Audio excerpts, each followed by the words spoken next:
between the Kennedy Center and the Potomac silver rim.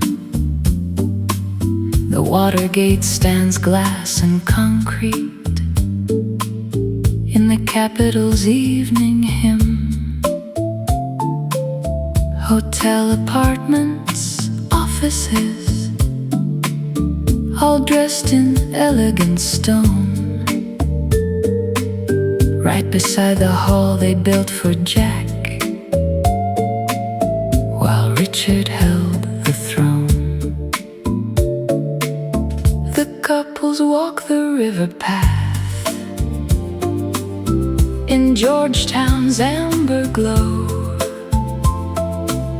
Virginia hums across the water, soft and sweet and slow.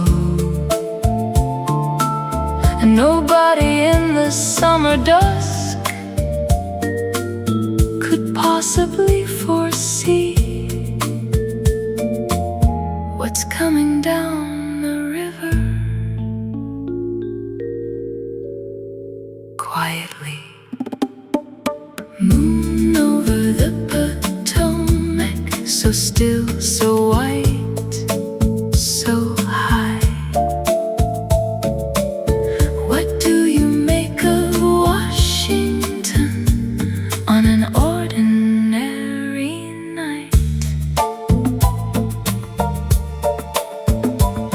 5 well-dressed men rode up in an elevator, dark and still, while from a Howard Johnson window across the water on the hill, a figure in a red wig watched through the evening haze, a novelist who'd run out of the distance between fiction and his days.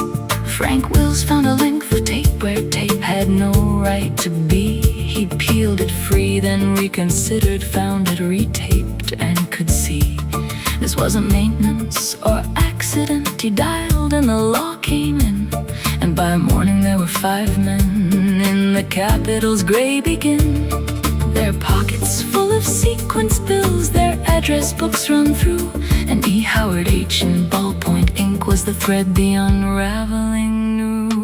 Moon over the Potomac, what exactly did you see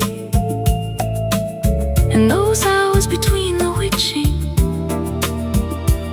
and the morning breaking free? Did you see 5 men in rubber gloves, the walkie-talkies glow, a man destroying everything before the dawn below?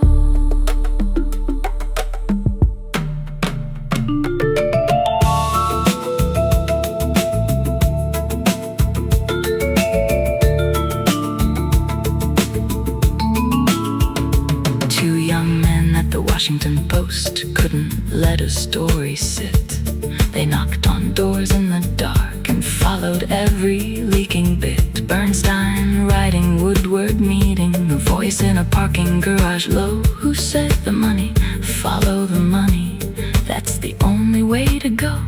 November came and Nixon won it, 49 states to 1, the grandest of all landslides beneath the autumn sun. And no one cheering in the streets that night could see the buried seam that the winning had been seeded in the summer of a scheme. The money moved through Mexico and surfaced through the South. The Dahlberg check through Barker's hands gave the whole thing a mouth, and the Post was printing column inches while the city tried to sleep, and the Potomac kept the winter rain and promised it the deep. Moon over the Potomac, what have you overheard? From the parking garage whisper to the Post's first printed word. Every window on the avenue burns a little late. Does the river know what's coming, love? The river's going to wait.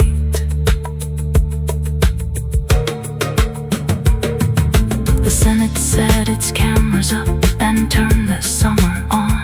John Dean sat at the long mahogany table, the White House counsel gone, and spoke for hours in a measured voice about a cancer close and growing near the presidency's soul.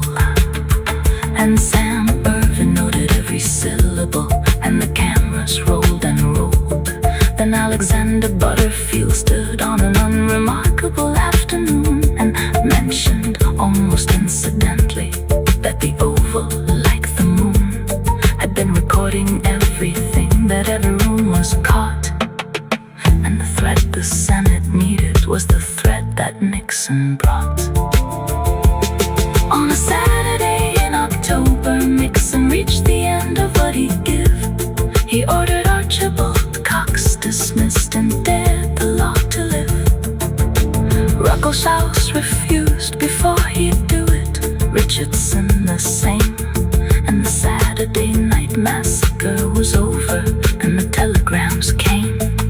They came in by the hundreds of thousands, impeachment on the wire. The articles assembling quietly in the Senate's sleepless choir. And the moon above the Potomac hung where it always hung, since long before there was a Washington or a tape or a rum. Moon over the Potomac, you've witnessed every lie. 18 and a half silent minutes that couldn't tell us why. Executive privilege claimed on everything in sight. Does it cost you anything at all to watch a city lose the light?